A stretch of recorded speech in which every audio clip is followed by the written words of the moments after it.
Now, to discuss the prospects of Ban Ki-moon serving a second term as UN Secretary General, I'm joined by Mark Goldberg.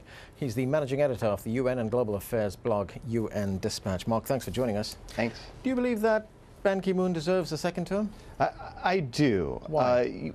You have to understand the position of the Secretary General is one that comes with great visibility but little actual authority. Ban Ki-moon cannot declare an invasion of a country. He cannot sanction a country should they not follow his recommendations. However, even within those limited constraints, he has managed to affect global affairs in a fairly sort of progressive direction over the last 5 years. Give me some examples of where he's done that. I think there are two examples that don't often make the headlines. One is climate change. One of the powers that a Secretary General does have is to convene world leaders. When he calls a meeting, world leaders tend to come. Climate change is a particular field in which Ban has tried to keep the momentum going for that post-Kyoto climate accord. A second is on maternal health. This is not something that gets headlines, but it is a priority of Ban Ki-moon's. He's created a new, the UN over the last few years has undergone one of the most significant institutional reforms in decades, which is the creation of UN Women, which is a new entity to help promote maternal health and women and gender equality.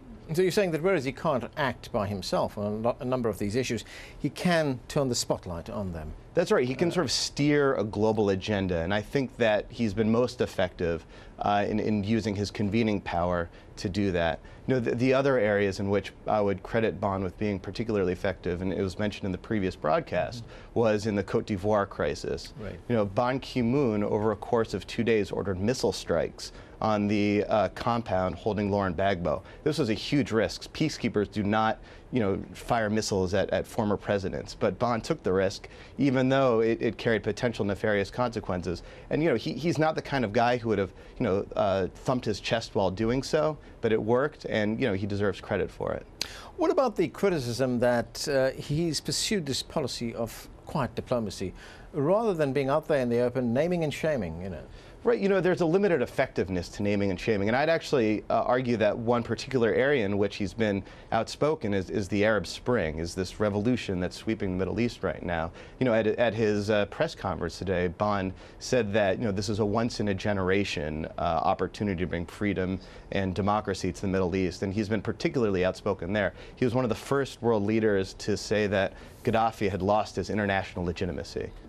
Mark, very quickly, very briefly, if you could tell me, do you think there's going to be any opposition from the major powers to him serving a second term? Likely not. He has no opposition right now. The Security Council, no permanent member of the Security Council has made any indication that they would object his nomination. Okay, great, Mark. Thank you. Mark Great. Goldberg, Thank you so for much. joining us.